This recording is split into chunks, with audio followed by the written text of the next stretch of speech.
And let me actually point out, here's something I just barely realized. Like this is like 2 weeks ago, Jocelyn. I'm gonna tell you something that I read 2 weeks ago that sort of blew my mind. And Matthew 5:48 says, "Be ye therefore perfect." But here's the thing I have never said publicly because I only just realized it.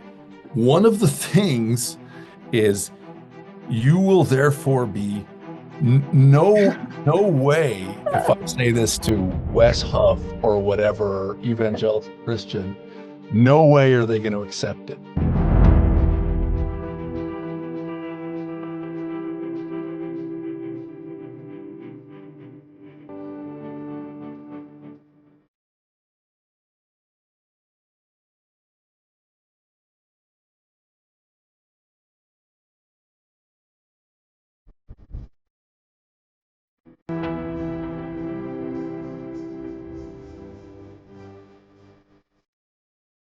Hi, everyone. Welcome to this episode of All Things in One, Reuniting Religion with the Woman in the Wilderness. And today, to help me talk about section 2 is the very dynamic and somewhat physically imposing Dave Butler. So, welcome, Dave. Thank you. Over a Zoom call, I'm the same size as everybody else. That's true. That's Yeah. very true. And so it puts us kind of on even ground, I feel, today. Yeah. Okay. Well, aside from that introduction, would you like to actually tell people a little bit about yourself? Yeah, sure. I think of myself primarily as a writer. My 20th novel comes out later this year, as well as I think my second collection of short stories. My fourth nonfiction book just came out, and I'm intend to write another one here in May, which aiming to publish in August. We'll see how that goes. That's the plan. So, by background, I've done a lot of things. I am still technically admitted to the New York bar. Law was my training. I've also spent years as a corporate trainer. I am also an editor, at two publishing houses actually. So I'm editor in chief at Plain and Precious Publishing, which is a religious nonfiction publisher. Small, bespoke, specialized. Our third book came out in March. Our fourth is going to come out here in June.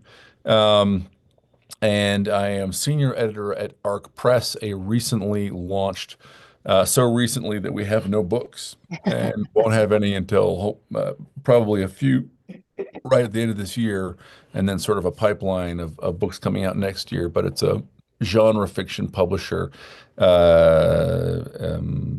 Theoretically, any genre. Because of who the ARC editors are, we're going to lean heavily into science fiction and fantasy. Oh, that's so fun. I love science fiction and fantasy. We're huge Brandon Sanderson fans here at our house. So, yeah, Oh, okay, fun. I'm very familiar with the genre.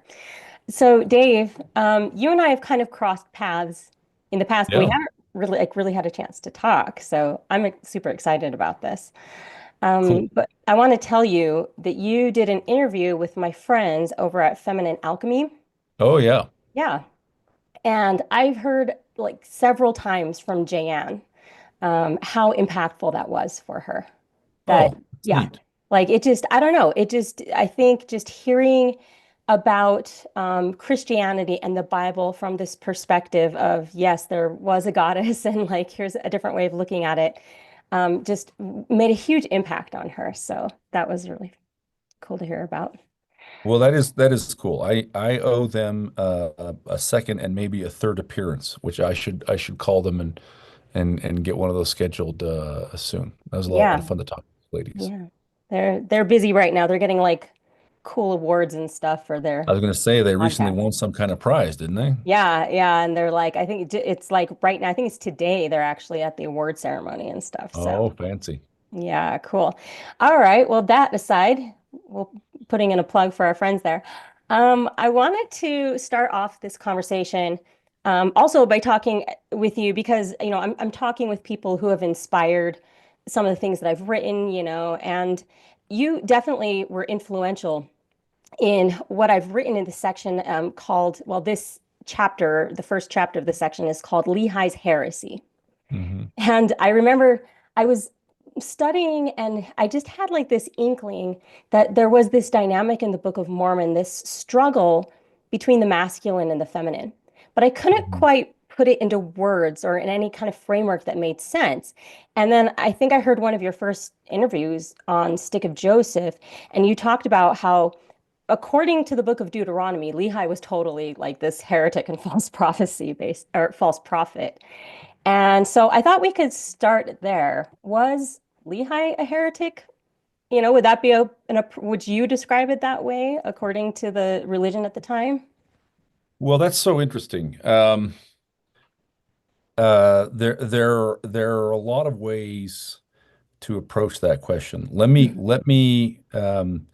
take sort of a wide angle here, and then we can kind of narrow in, and including maybe on a passage I'm particularly fond of.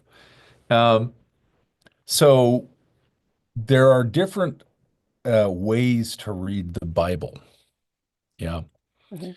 and there is a view out there that says uh, the Bible, as it has come to us, has no mistakes in it. It is perfect. It is the Word of God, full stop. And this is not this is sort of this is a believer's way to read the Bible. It's associated with with certain kinds of Christian denominations in particular. When we don't examine our assumptions, I think there's a fair there are a fair number of LDS people who fundamentally think about the Bible this way. Here's the Bible. It is perfect, and it should go side by side with, I mean, an LDS person would say this, an evangelical would not, but the Bible and the Book of Mormon, there we go, side by side. Mhm. Um, and actually, the article of faith that says the Bible is the Word of God, as far as it has been translated correctly, actually muddies the waters for Mormons. I think we understand that wrong, especially in light of like the JST. So we think, okay, the Yeah. Bible is perfect as long as you're reading the JST, then it's perfect, um, Yeah. and it is the Word of God. Um, there are other ways to read the Bible. There is it's over 200 years old now, but the roots are older than that. The roots go back to like medieval rabbis, and the Dutch Jewish philosopher Baruch Spinoza was actually an early 1600s kind of thinker in this vein. But there's another way to read the Bible, which is to look at it and say, well, this is a book. Who wrote it and when? And why, and try and read the book and understand answers to those questions. And the Bible starts to look very different. And the Bible starts to look like, oh, there are multiple voices in here that believe different things about God and how you can approach God and where God lives and what God means and even things like, is there one God, or are there multiple gods, and the voices are at odds with each other, and what we have is the result. It's sort of like the debate. Well, here, I'll tell you a story.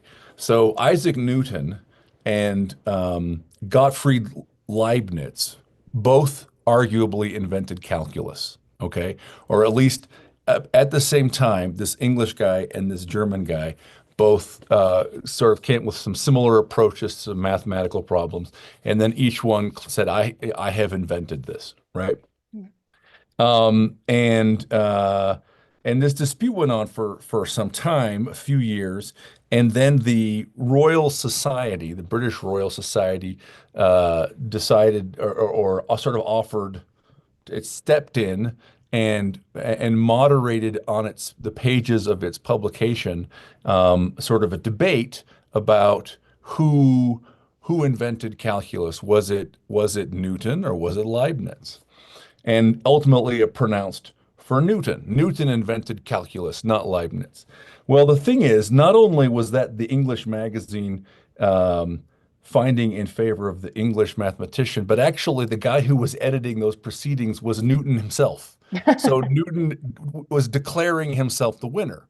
And and actually it turns out that the sort of the critical reading of the Bible is very similar. The side that a little slightly different, but the side that won historically because of political power, okay, declared that it was also right.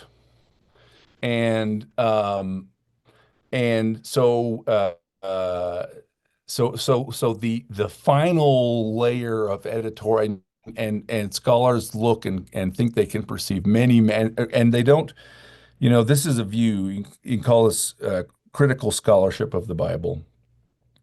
Um, uh, the scholars disagree on the details. They make their careers by arguing about the specific dating of a particular set of stories in the book of Judges, right? Or about hey, when did the so-called priestly source write? Was he exilic or was it, during the monarchy and right? So there's massive amount of debate, but there is agreement on some fundamentals and sort of the cardinal point, the most fundamental point, which goes back, I think, to a guy named W.M.L. Deut in his doctoral dissertation in 1805, is that the probably not the last editors, but sort of the real definitive, the moment when like everything got fixed in its kind of basic form, was a movement at the end of the monarchy and early into the exile.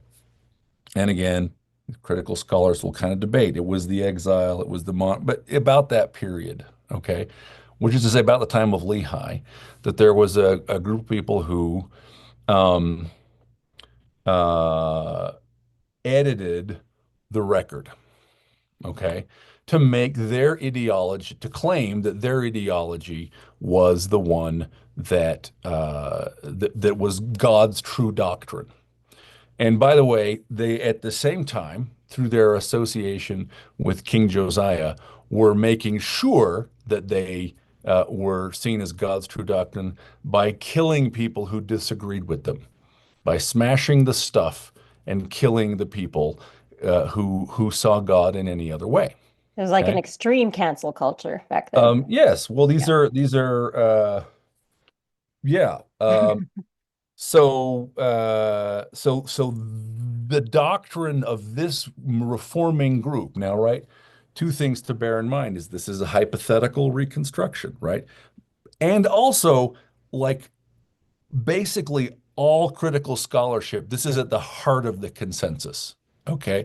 So you're going to any seminary today at Harvard or a Princeton or a Yale or something, like this is what people think in common. They'll disagree about this or that or who wrote this verse or what do I think about this archaeological find, but this is like the heart of the consensus of critical scholarship of really over the last, 200 years basically, is that basically in the time of Lehi, one group gained political power and it rewrote the record to say God was always on our side.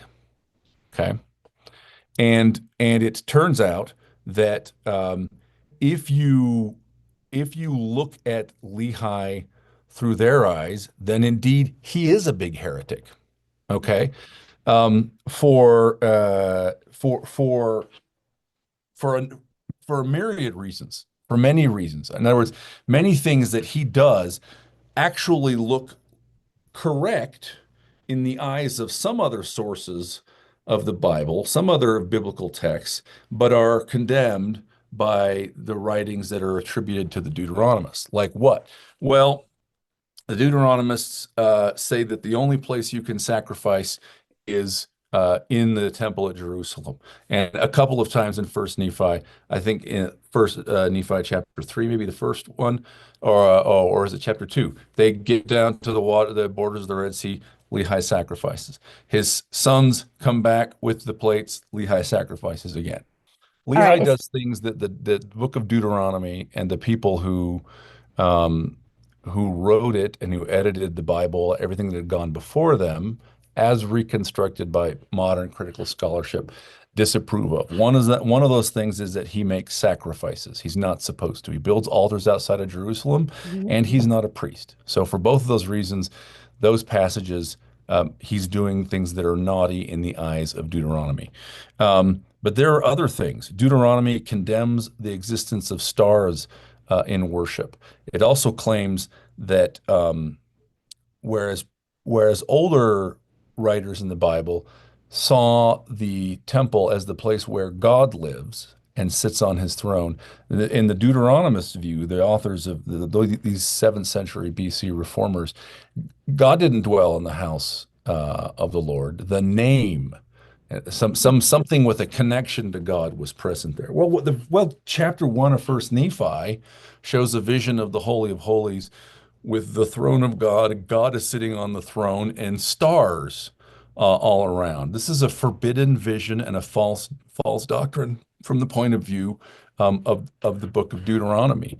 One of my favorite things to sort of point out is that although Lehi himself is again accepting that the sort of reconstruction of critical scholarship, which is that the Bible is written in many documents, and then these Deuteronomists were sort of the first, not the first, they were maybe the biggest editors, some editing after them, some before, but they had a massive outsized influence on the Bible, right? Um,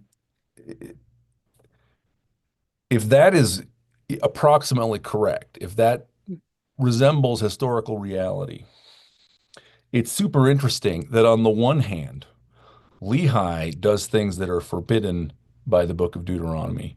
And on the other hand, his sons may be influenced by Deuteronomy. In other words, this may split Lehi's family down the middle.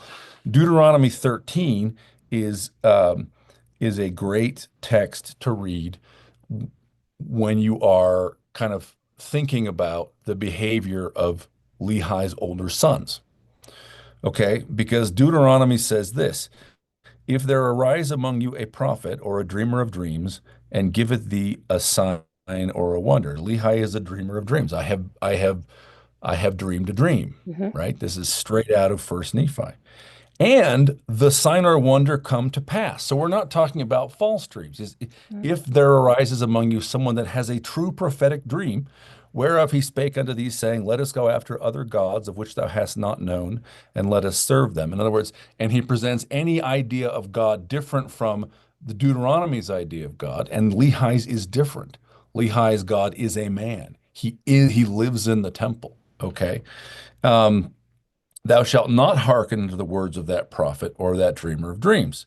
For the Lord your God proveth you, meaning he's putting you to the tests, to know whether you love the Lord your God with all your heart and all your soul, right? So consider Laman and Lemuel, this is their doctrine, right? Their father is having visions, even to the extent the visions are true, right?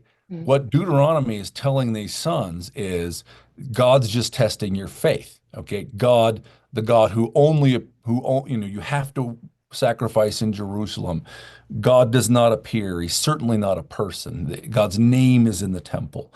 Um, Verse 5, and that prophet or that dreamer of dreams shall be put to death, right? Now, Yeah.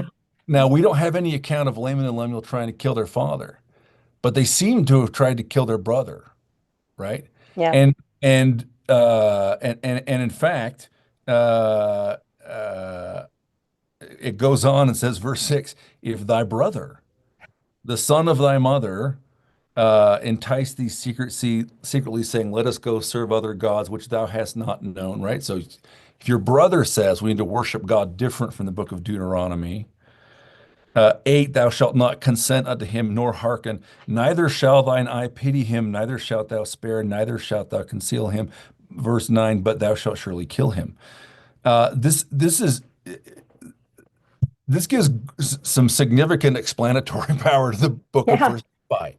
Yeah. Okay, Laman and Lemuel aren't. sort of reluctant intellectuals or secularists or just sinners who can't figure it out. They have a different religion from their father and their brother. Okay.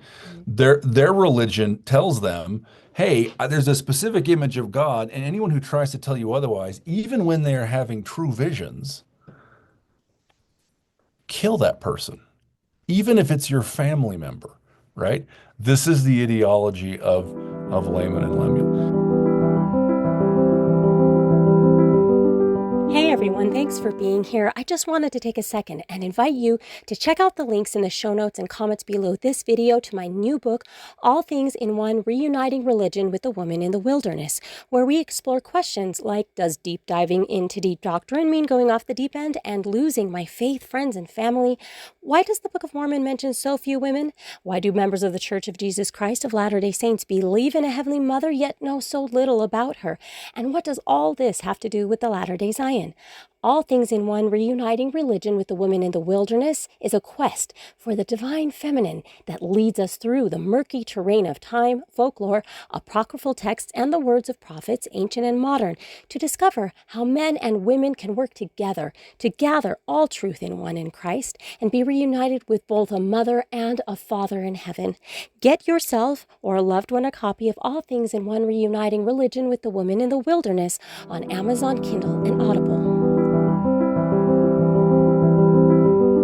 So is Lehi a heretic? So this is a super interesting question, right? Um, Look, from the point of view of critical scholarship, um, uh, there was not one religion of ancient Israel. There were multiple, right? And there was a certain strain of that one of those religions that did the biggest editorial um, had the most editorial influence on the Bible, but there were others. Okay. And so we see in Lehi's family two of these strains. One of them seems to be Deuteronomic, one of them seems to be something else. Okay. And so the Book of Mormon is super interesting because it gives us the point of view of one of these something else's. I don't think there's any reason to assume that there were only two. Okay.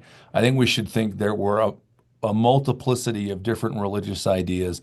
And by the way, we it's very easy for us to underestimate. We live in an era when media is national and even international, and homogenization of ideas and culture is a strong force, right? Um, Prior to the internet, prior to television, and prior to shared literature. So for example, um, uh, language, in the absence of all of a unifying force, language tends to it tends to be centripetal. It spins apart. Okay, every little locality has its own version of the language.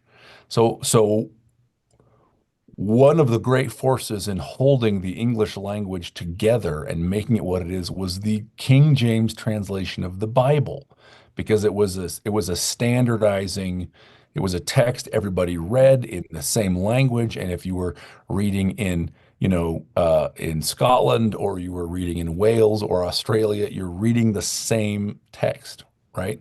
The same is true uh, in other language. Luther, like with the Bible specifically, Luther's translation in Germany, the 1588 William Morgan translation of the Bible into Welsh was the first step towards standardizing the Welsh language into one language. And so, actually, if you look at languages that haven't had that, an example is Ojibwe, which is the second largest Native American language north of the Rio Grande. Okay, I have a something friend who actually teaches Ojibwe in college. super cool. Something like Yeah. 40,000 speakers. Okay, um, second to Navajo in numbers. But it never had a unifying text like that.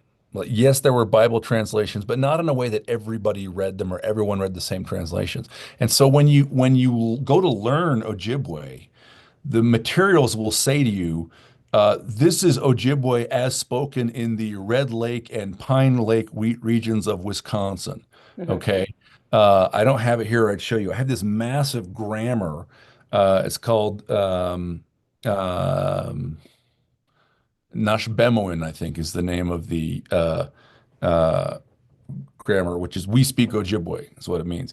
But it has a map inside. It says the Ojibwe you're going to learn here is spoken on the northern rim of the Great Lakes in southern Canada, right? Mhm. Think about that. There's like 40,000 people that speak this language, okay? And yet there are multiple dialects because there's nothing unifying them, right? Well, that's true of language. It's true of culture too. So before we had a single unifying text for the religion of Israel, I think you would have had many, many different understandings of it. Okay. Lehi's is one.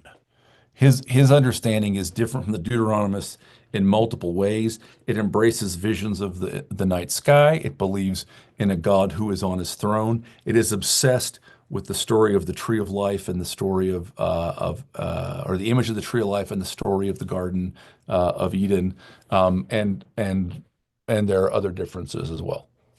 Yeah, and I love how you bring nuance to create a narrative. Like for instance, in my book, you kind of have to just simplify things a bit, you know. Yeah. And that's actually the problem a lot of times with Western thinking, isn't it? Is we kind of tend to see things in black and white, and Christianity very much goes in that direction. And we don't realize it was the same thing with Christianity. Like there were a lot of forms of Christianity, Oh, 100%. like And standardization of yeah, Christianity uh, followed. It's never been complete, but yeah. it was with political power, right? The Roman Empire set about creating a standard version of Christianity. Right. Right. So even the infallibility of the Bible, that's totally a creed that came way, I mean, that came like way later, really more so around the time, I believe, of Martin Luther. So yeah, it's good to have that perspective. And what I kind of the narrative that I weave in the book is this idea that okay, if we're looking at these two religions, you do have this kind of I would call it the state religion of Laman Mhm. and Lemuel. There's very much this Mhm. time period where the divine feminine has been taken out. You do a great job of talking about that in your book, right? How she's been really cast out of the temple and denigrated. And it's really heavily masculine, is how I see it. It's a very like letter of the law of Moses, a do kind of performance religion, juxtaposed with how I very much flesh it out as this more feminine religion. It's this Mhm. doctrine of Christ, right? It's this idea of God can be a physical human being and we can become like God, and this idea of like spiritual transformation and ascension and even grace, I would say. And like you said, I mean, it starts off with a tree. You have Lehi who sees a tree, and Nephi who sees a tree, and Jacob who does this whole sermon on a tree. And it's like, I think they were trying to maybe counter, some of the narrative of their day. And I want you to talk about that, but I'll just say that having that perspective, I did realize in a sense, Laman and Lemuel were almost religious zealots, maybe not to the extent actually that some of their peers were, because I felt like they were holding back. It's like, well, at least they weren't killing their They dad. don't actually kill him, right? They Yeah. don't actually kill Like Nephi. they There's were an trying, they were interesting struggling, you I know? think that's right. There's an interesting argument that like if you like maybe if you had to pick one of these brothers to like watch a football game with, maybe Layman actually would have been Probably. the one to pick because this is a Yeah. guy who had a religious belief but just couldn't really bring himself to pull the trigger and kill his brother, even though that's what he thought God wanted him to do, Yeah. right? Well, he had Like in every the obligation to do that. That was yeah, his obligation. yeah, that's Yeah. not is not obvious to me that's a terrible person. Yeah. Yeah. I mean, and so I think we could see a lot of ourselves. It's sort of like, and I'm not making a political statement here, but it's sort of like make Judah great again, kind of like this fervor that was going on at the time because they were feeling It really, is very nationalist. The yeah. Deuteronomic one, or in the theory, one Hmm. of the features of the Deuteronomic reform is that it is nationalistic. Yes. Yeah. So yeah, so what are your thoughts as far as this idea that what Lehi and what Nephi are espousing is sort of the feminine counterpart to this masculine law of Moses kind of religion? Are they trying to bring, do you see them trying to bring the divine feminine? And clearly, I think, doctrines of the temple back in that had been obscured or taken out. Yeah, that's an interesting question. So I think it's very. natural for us to sort of look at this and to think about the conflict in terms of sexism. And I don't think that's wrong. I also think, though, that it is probably not seeing it the way that the people involved saw it. Mm, I suspect from the point of view um, of people who were trying to centralize the worship of Yahweh and get control of it, mm, right? This is because maybe they were true believers, but the upshot was mhm. you are going to bring all worship into here where we have control, and our people are going to do it, and we're going to, administer the religious center financially. Um, I don't now maybe. I don't think that what they were principally doing was reacting against the power of women. I think I think ideologically their big idea was there is only one God, Yeah, and and that's Yahweh. So that naturally means you do away with any female gods. You kind of do away with the idea that Yahweh's a man, though, too, right? Like right, the verbs of relating to him are masculine, but and he's sort of in the mythology, the sort of stories, he does masculine-ish things, okay? He's a warrior, he rides on the storm clouds, right? Um, but he's not a person. You're not supposed to imagine him as a person. You can't see him. He's not sitting. So he's sort of an idea. He's abstracted. And you also get rid of the idea that he has a father. right. So Mark Smith in his early history of God, his classic, The Early History of God, happens to be sitting on the shelf here beside me. Um, says, look, if you look back to the period of the judges, and he thinks the really sort of killer text is in Genesis 49. It seems that at the beginning, um, or in its sort of before the reforms, that at least some Israelites believed in a father and a mother and a son, and Yahweh was the son. And El was the father, and Asherah was the mother. And El and Asherah are both known from texts at Ugarit, which is a city just up the coast from Israel and sort of a few hundred years older. So, in terms of what we've excavated, it's Israel's nearest neighbor in space and time. And we have a bunch of clay tablets from Ugarit. At Ugarit, there was Father El, Mother Asherah, and Baal was the son. And it looks like that's Israel's early understanding. Also, Father El, Mother Asherah, Yahweh is the son. And so this is why in a lot of the Psalms, um, or relatedly, in a lot of the Psalms, people think that Baal, songs about Baal have been taken over. And Baal, by the way, there were lots of Baals. Okay, there was a Yeah. Baal of this place and a Baal of that place because Baal just means Lord. By the way, it also means Mister uh, Mhm. and husband. Okay, Yeah, so right. like there's not a god Baal. We're just talking about there were gods in the same position as Yahweh in other places in the region, right?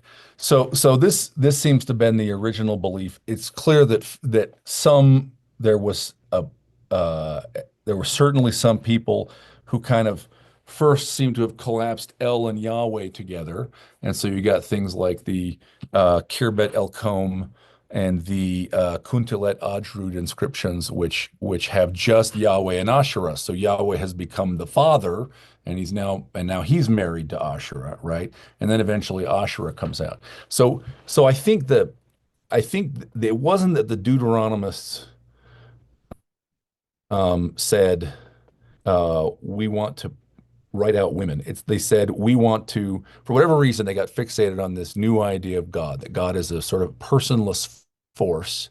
So we have to make anything that the Old Testament, well, it certainly didn't call it the Old Testament. Anything that our records say, anything that our stories say, some God did. It's just the one guy now. And so everything else has to be sort of smushed out or written over as idolatry. Right. Okay. And and uh and I think uh a divine femininity was a victim of that. Now, there's an interesting um, there is a social dynamic. If you think about um, so if you are a centralizer and you want to take control over all the divine activity, Hmm. right? Hmm. Um, it is a challenge, it is a threat to you if there is a divinity whose special province seems to be kind of doing things, acting in a home, for example. Okay. And so uh the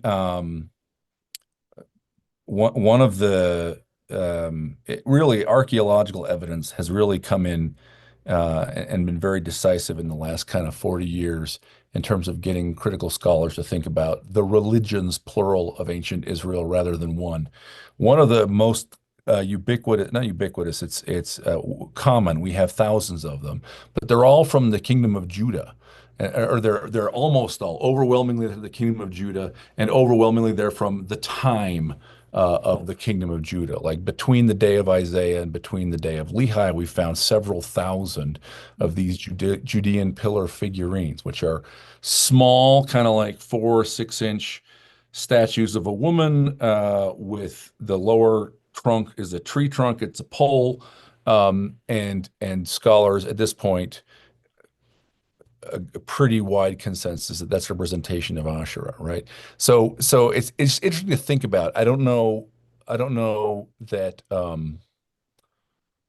I don't know ultimately how this cuts, but if you are, it feels like Asherah has the divine feminine has a kind of ability to dig in and resist, or a kind of structure that will allow it to resist, even unconsciously, that having a separate father and son does not.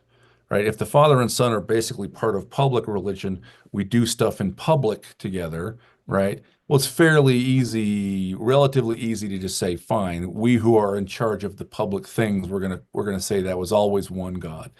But if people are worshiping the mother when they are giving birth, right, or when they are, because these thousands of little figurines, they weren't all in the Jerusalem temple. We've never excavated the Jerusalem temple. They're in homes, Yeah. right? Um, but feeding your family, giving birth, conceiving, right? These are all preeminently private things. They're not part of the public square, right? That you don't go to Jerusalem, you know, to give birth, right? I had time to feed my child. I will go down to Jerusalem, right? It doesn't happen. So it feels like I guess here's where it cuts. It feels to me like my guess is that the father and the son were relatively easy to collapse, and some of the sort of particular vitriol that is aimed at the uh, divine feminine um, may be a result of the fact that it was very difficult to eradicate, right? Because you're not sending, you don't have the resources to go around and we didn't have Alexa. You couldn't have Alexa spying on behalf of the Deuteronomic reform and identifying if somebody had an Asherah image in their home or whatever. And you were going to send people around into every village and look in all the houses and turn over the grain sacks and do you have any teraphim here, right? So the upshot here, yes. So I'm saying a lot of words, Jocelyn. I, That's okay. I don't think they were sexist, but I think that what they did, I mean, they probably were, right? They lived 2,000 Wait, years yeah, ago. let's backtrack there just a little. They probably were. I don't think they were saying let's get women. I think they were saying the religious idea of our fathers is embarrassing and uncomfortable. God is an idea and a name. It's not a person. We Mhm. need to squish all these different gods that appear in our writings and make them one. And I suspect Asherah was sort of a bigger fight. Yeah. Well, And and in that sense, I would say, well, first of all, let me clarify. So I don't think that like Lehi was a feminist per se. I believe he did have experiences with the divine feminine, with Mother God, just like we know Joseph Smith did. Um, But my understanding and the way I explain it, it's kind of twofold. And it's that the divine feminine it really is the doctrine of Christ in a sense. It's you can't like I go through, I mean, I take a good portion of a book to explain this, so I can't really flesh it out here. But everything in the scriptures that is divine feminine is all about ascension. It's all about spiritual rebirth and, renewal, right? And this life and everything really that I feel the temple doctrine, which is a doctrine of ascension, embodies, right? It's this doctrine of Zion, who is always a woman or female in some way, and it's a land flowing with milk and honey. And so I feel like you can't really separate out the divine feminine from the doctrine of Christ. And then likewise, it just kind of goes hand in hand. You can't separate out the divine feminine from the treatment of women. And while we don't know historically what happened exactly, how things are, like we look at the text, we kind of guess, okay, they were trying to consolidate. There were some political things going on. There was some of Northern Israel ideology coming down now into Judah as well. But we do have these patterns throughout history. And so after I talk about sort of this struggle I feel between these two factions in the Book of Mormon, I kind of lay out the pattern from early Christianity to today. And you can really see how little by little by little we chip away at our own divinity, at our ability to become, and really I'm just stealing from Terrell and Fiona Givens when I do that, but like we're chipping away at this concept of God has a body of flesh and bone, and we can be like God, and women are equal to men. And was it like this concerted effort to subvert women? Well, some of it actually kind of was, I think, a little bit initially, because Jesus had established something so radically egalitarian, like, in what he did. But it was just this slow kind of apostasy. But what I think is really interesting is we have the same pattern over and over again. You see it actually in little microcosms in the Book of Mormon.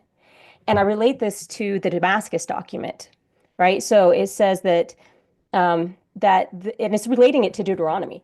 And I think actually Jacob took a lot of his sermon from this because we know I love the book that you guys have put out. It's The Key to the Keystone.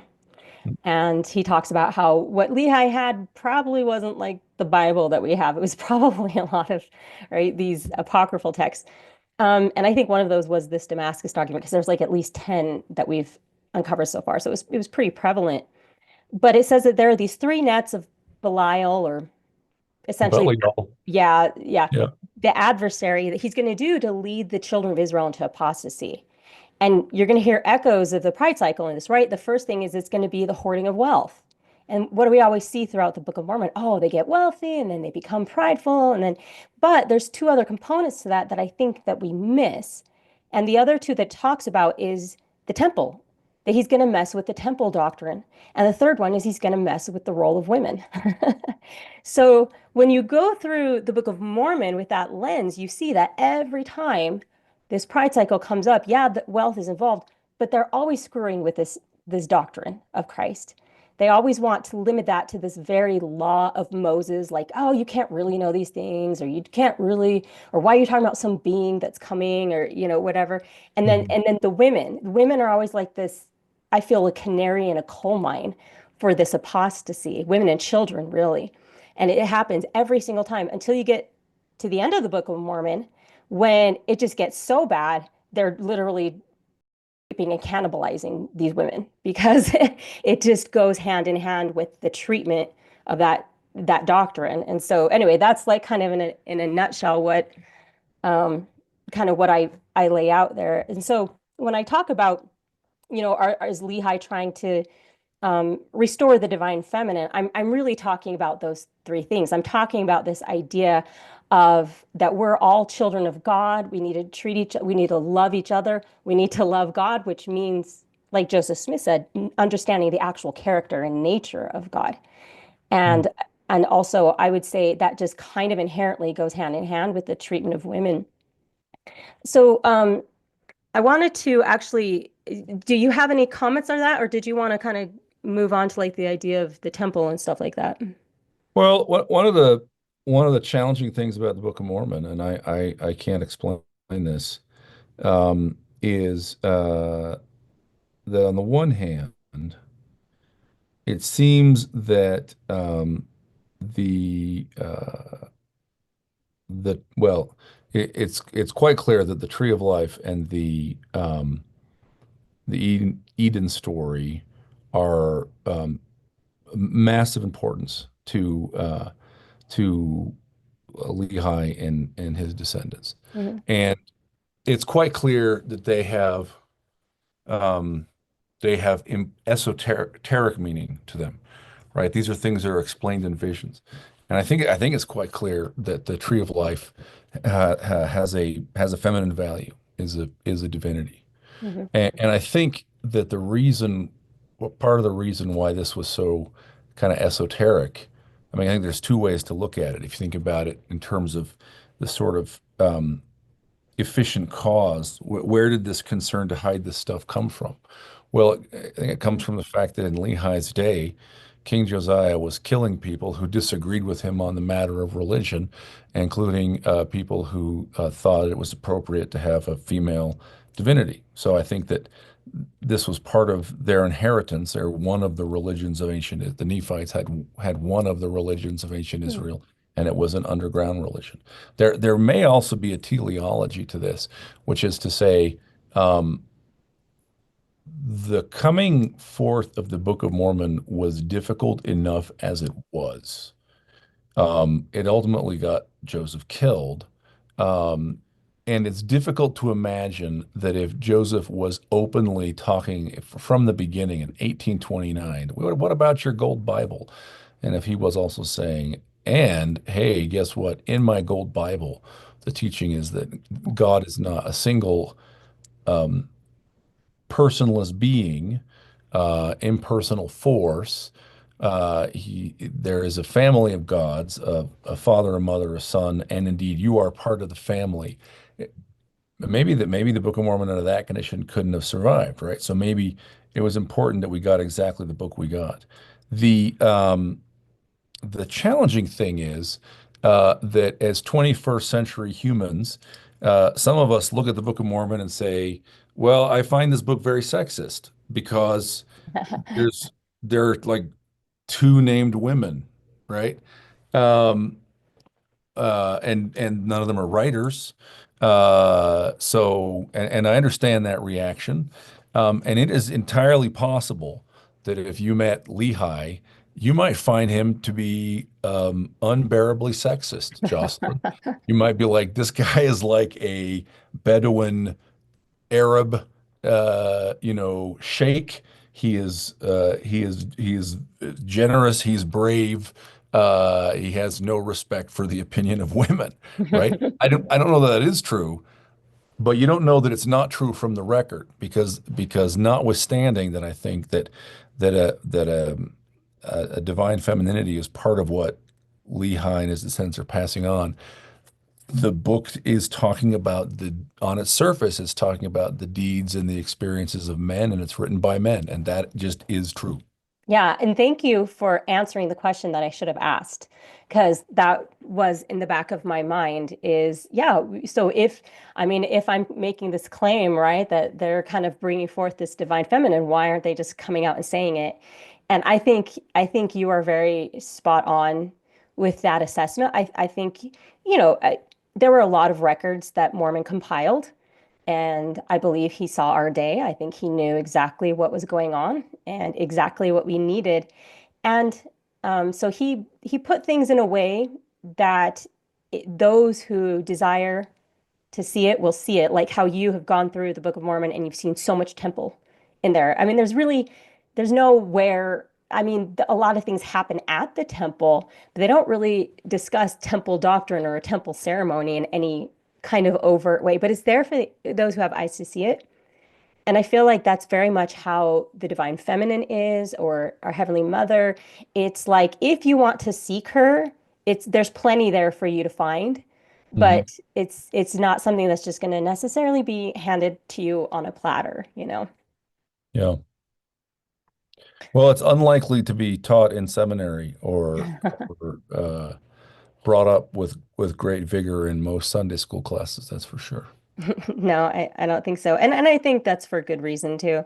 But yeah, so I know that you have extensively studied now a lot of these concepts of the temple. We probably don't have time to go into all of that here, Mhm. but because I do believe, I mean, in a sense, I'm trying to think the word for tabernacle, even it's really isn't that word connected to the mother? I mean, the idea of the tabernacle, I or do the not goddess. know what word you're referring to. I'm trying to think of, I'll come back to that.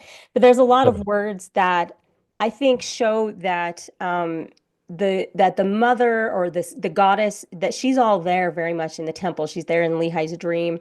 Um, and so as far as what have you seen as far as the temple in the Book of Mormon and bringing back in some of these doctrines that were removed? Yeah, that is a giant question. Yeah, it Um, is. Regarding the mother and the tabernacle, in the Bible, in Scripture generally, there are a lot of just sort of tantalizing, difficult to understand passages. Um, and one of them, I'll share with you just a very fun verse in Genesis, where a very provocative thing has been hidden. Um, Cool. Let me get the Yeah. right chapter. Um, I can never remember whether it's Genesis 9 or 10. Uh, Yeah, I'm used to you just having okay. these things right off the top of your head, Dave. Like, boom, boom, It's boom. Genesis 9. I guessed right. So, is the story of Noah, and after the flood, they're commanded to go forth and multiply, and they get, um, the sign of the rainbow is a covenant. And then there's this funny story about Noah's drunkenness, right? Mm. Oh, yeah. This, and this is verse 21. And I'm looking at a site called Mecho and Mamre. This is not the King James translation, so this might not be exactly what your standard works say. But verse 21, it says, Noah, he drank of the wine and was drunken, and he was uncovered within his tent, Mm. that's interesting. Mm. But what's more interesting is that that's clearly not what the Hebrew says. The Hebrew clearly says he was uncovered within her tent. Mm.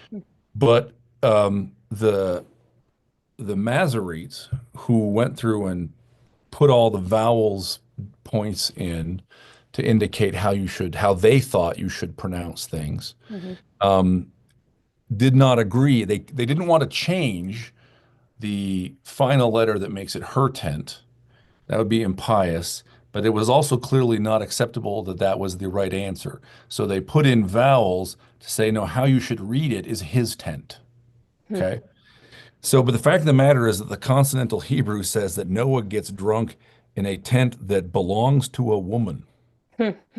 And that's the beginning of that story. And it's interesting because we have wisdom early in Proverbs inviting people to come to our own feast. It's interesting because um, we know very little from an on the surface reading of the Hebrew Bible what was done inside the temple. We know a fair amount of things that were done in the yard. Mhm. We don't know what was done inside. Um, but fascinatingly, one of the things we know that people ate bread inside. Okay, we know Mhm. that bread was placed out on a table, apparently in the middle room of the temple. This is described in, I think, Leviticus 24, where it's Aaron and his sons who were said to do this. And on the Sabbath, they go in and eat this bread of the presence or bread of the face or show bread. It's all the same word, it's different efforts to translate it, right? Um, but it turns out that there are passages in the Old Testament that are describing what's inside the temple and refer to vessels for wine. And that's very strange because we have nowhere described any libations of wine inside the Mhm. temple or any drinking of wine inside the temple. Eating of Mhm. bread, yes. Drinking of wine, no. But apparently there was. right? Hmm. So,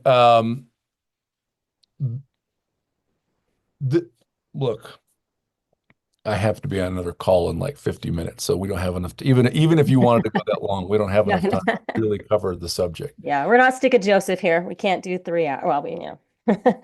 Well, But I think there are a number of texts that indicate, and this is um, in the New Testament and the Old Testament, but I think in particular the Book of Mormon, because I think the one of the things that Lehi and his family took with them, with their religion, their Israelite religion, okay, was a tradition that you could ascend, and in fact, you were supposed to, you were in some sense summoned to ascend through the temple, not only into the presence of God, but to become one of the wise and sit upon God's throne.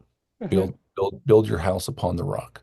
hmm And the so I think that the blueprint for that, the schematic for that ascent is laid out in the Sermon on the Mount. I think hmm that's uh, uh, if you just read the Book of Mormon and look for just the systematic over and over again, if you do nothing else, look for the repeated, the frequent, the systematic, the sequentially correct references apparently to the Sermon on the Mount, including in the small place of Nephi, which is supposedly 6 centuries before Jesus supposedly stood up and spoke the Sermon on the Mount. You'll realize that the Nephites knew that sequence, hmm right? Yeah. And and they had to. And I think that what makes sense of that is that Jesus never stood up and spoke those words as a sermon. That was not a sermon at all.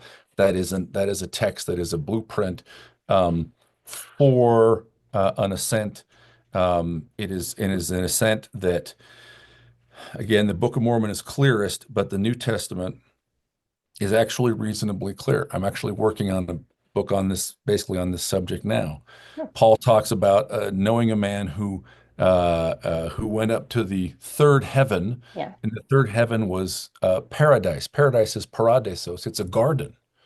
The ascent is an ascent into the Garden of Eden. And actually, there are a number of ways to think about this in terms of space and time, direction, incline, sequence.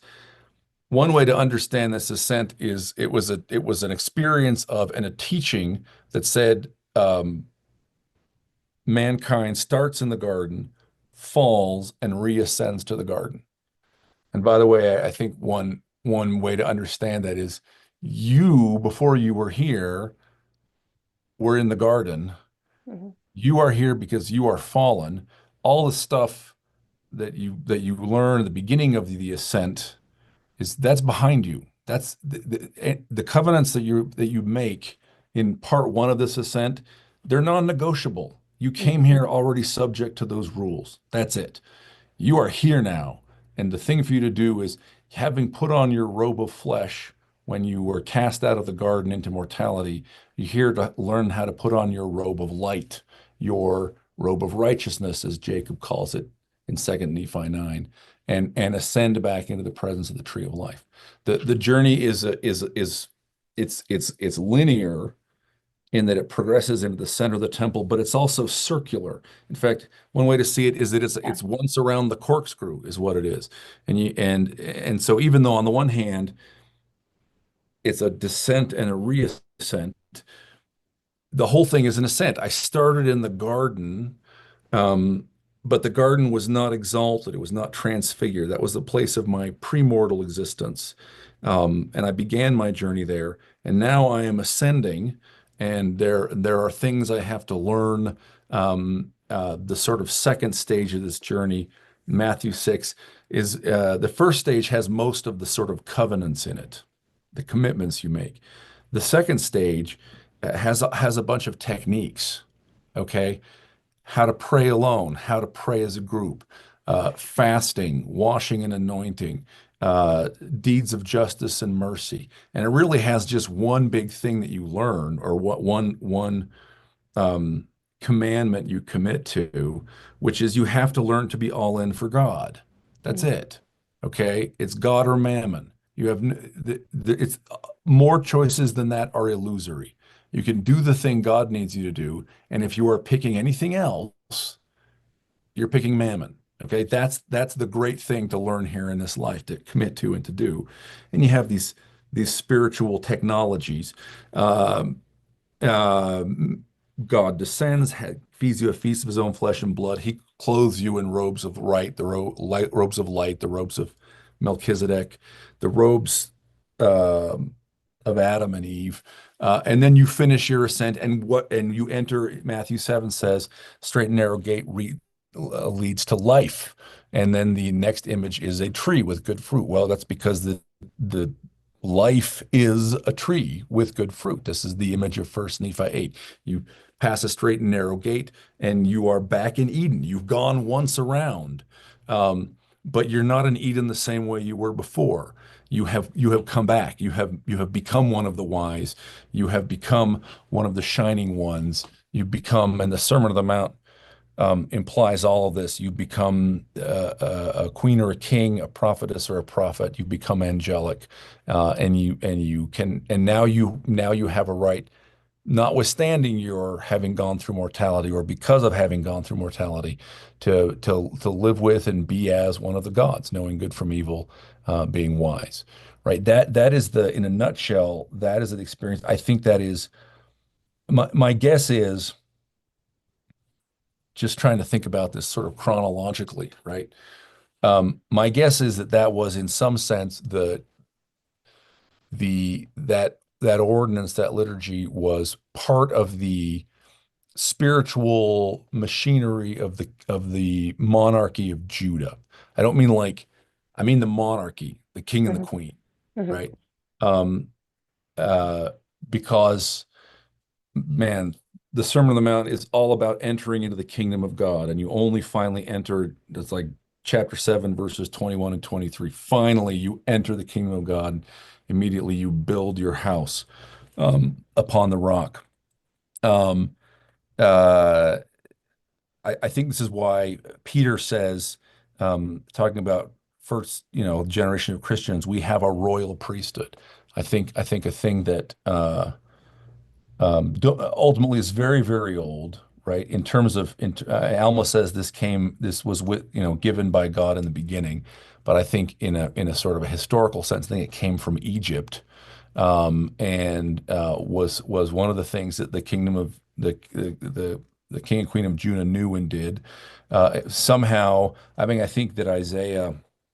I'm throwing lots of things out there without time to support or explain them. But I think that Isaiah knew this stuff and preserved it in a sort of a secret movement kind of way. I think that Lehi is part of that movement. I think he has connections to the prophetic underground movement of Isaiah. I think Jesus probably did too. But I think the reason why Matthew and Luke are so anxious to tell us that Jesus is descended from the king is because what he is doing is a royal thing. He's people who believe in Jesus, and as John 1 says, who grasp him receive the authority to become the children of God, right? To become royal, to become divine.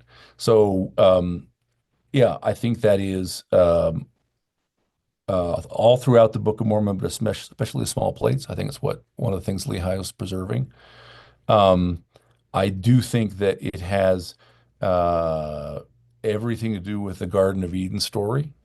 Um, and I think this is why Lehi is obsessed with it. I think it's why Paul makes connections between Adam and Christ. He's talking about Adam. We come down as Adam, and we have to ascend with, and in some sense, as Christ. He's talking about the story of that same ordinance, and I think that one of the a couple comments about sort of femininity in this point. One, I think that the tree of life is one of the great and essential images of this ascent, and entry into the tree of life and eating the good fruit. Two, man, the idea that this is a story about Adam and Eve, um, and an ordinance based on the story of Adam and Eve, and is also uh, connected with the monarchy of Judah, um, suggests that this was maybe not a thing that the king did alone. That maybe this is a thing that the king and the queen did. And let me actually point out, here's something I just barely realized. Like this is like 2 weeks ago, Jocelyn. I'm going to tell you something that I read 2 weeks ago that sort of blew my mind. Hmm. Um, so Matthew 5:48 is the last verse in Matthew 5. It's sort of the hinge moment where you sort of come through Eden, you've encountered the adversary, you've taken your sort of first covenants, you've been dressed in the garment of flesh, or as Matthew 5 has it, you take off your cloak and your tunic, um, and you're about to go down into, you might say, the terrestrial world. You're going down onto earth. Okay. And Matthew 5:48 says, "Be ye therefore perfect." And I've said a lot about this, but here's the thing I have never said publicly because I only just realized it. Okay. So I recently reread this book also, Greek Religion by Walter Burkert. He's a classicist, um, and died a few years ago, wrote a lot of really influential books. And so I was just rereading this because you have to reread the books over and over again. And I was reading about, and it's a chapter where he goes through kind of the classical pantheon of the Greek gods and who they all are. And he's talking about Hera. Okay. Hmm. And he says Hera um, has three aspects. She's invoked in three different aspects, and they all relate to marriage and being a married woman. Okay, Hmm. that's kind of fundamentally what she's the goddess of. And it says she's invoked as the wedding preparing, that's gamostolos, the wedding preparer, as the uniter, the one who's performing the wedding, okay, zeugia, literally it's the one yoking, okay, Yeah. and above all, as the fulfilled. And the word for fulfilled is teleia. So there are multiple temples in the time of Jesus, but also earlier, also in the time of the kingdom of Judah, um, to Hera Teleia, which means Hera the fulfilled, Hera the woman who is married. Hmm. Okay, so teleos, and specifically with reference to divine people in the time of Jesus, Oh. one of the things that it means is a married divine person. Well, what does the Greek of Matthew 5:48 says? It says, uh, you will be therefore, it doesn't say be perfect. It says you will be teleioi, even as your Father in heaven is perfect. And I've said a lot about what that means, and I stand by all of it. Because in this arena, everything is both and. You have to Yes. embrace the Yeah. possibility that this is a thing that has meaning, and here is another meaning of the same thing. I think if you don't do that, you shut out um, many, many levels of understanding. One of the things, along with, peaceable and complete and initiated, one of the things that verse might, one of the echoes of meaning in there is you will therefore be married, teleioi, and that's plural. Okay. So again, the context is, I think, Adam and Eve, king and a queen, and a pronunciation to them. You will therefore be married. And here's the shocking part, even as your Father which is in heaven is married. Oh, wow. Now, uh, Yeah. no way if I say this to Wes Huff or whatever evangelical Christian, no way are they going to accept it, right? Yeah. But in the context, right? At the time of Jesus, And by the way, how far apart are Athens and Jerusalem? About 800 miles as the crow flies. That's about the length of California. It's about the width of Texas. Okay. You drive from San Diego to Crescent City, about 800 miles. You drive from Port Arthur to El Paso, about 800 miles. And what separates them is ocean, which is not for seafaring people, is not a wall, it's a highway. Right. Okay. These Yeah. are not, we can't see Athens and Jerusalem as separate. They're a continuum of the same civilization. In the time of Jesus, in the area of Jesus, in the language into which his teachings were at least translated. And by the way, um, uh, there's reason to think that Jesus might have been a Greek speaker. Um, just a little side note. Uh, During his youth, Jesus was a tectone, which Oh yeah. means an Mhm. artisan, somebody who works in material. It doesn't actually say wood. Might have been wood. Could be a tectone who works in stone, right? My understanding is that it really what it means is sort of a contractor or a builder. Like, Well, it's a builder. It doesn't necessarily imply anything about like, did he work for himself? Was he an employee, right? mm, But all during his youth, about I think 4 miles from Nazareth, there was a one of the area's preeminent Greco-Roman cities, Sepphoris, was being built. And so if he was and his father were really making a living as builders, mhm. they probably were working on construction sites where maybe all of the builders were locals and spoke Hebrew and Aramaic, right? But probably did know some Greek. That makes sense. So It's just side note, like Jesus has so many building analogies that he uses. Like I think he clearly was a builder in some way. But anyway, yeah, sorry, go on. yeah. But the point is, look, one of the sort of echoes of meaning in Matthew 5:48 seems to be that not only that the people who are going through it may be a couple or a series of couples who are Adam and Eve, and B, that part of the end of this is that they are married, right? So maybe part of it is, look, if you're already married because you did whatever makes you married, you had a written contract and whatever in your village, or you, the king and queen, you had your ceremony, right? This marriage, you're going into the kingdom of heaven where you will continue to be teleioi, married, and see, this is the shocking thing, even as your Father, which is in heaven, is teleios, right? Is an initiate, is peaceable, is complete, is married.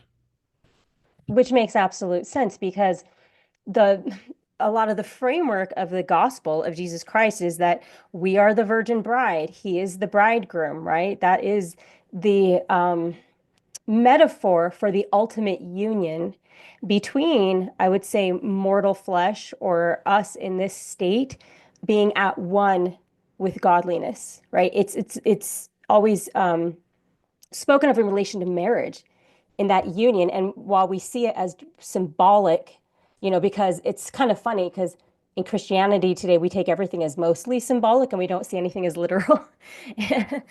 But there's layers to these things. And so I love that you just completed kind of the research that you've done into all of the temple kind of ritual that is all throughout the Sermon on the Mount, that you completed that now at the ending with this, yes, this marriage, that is obviously the completion, right? That is the ultimate expression of that.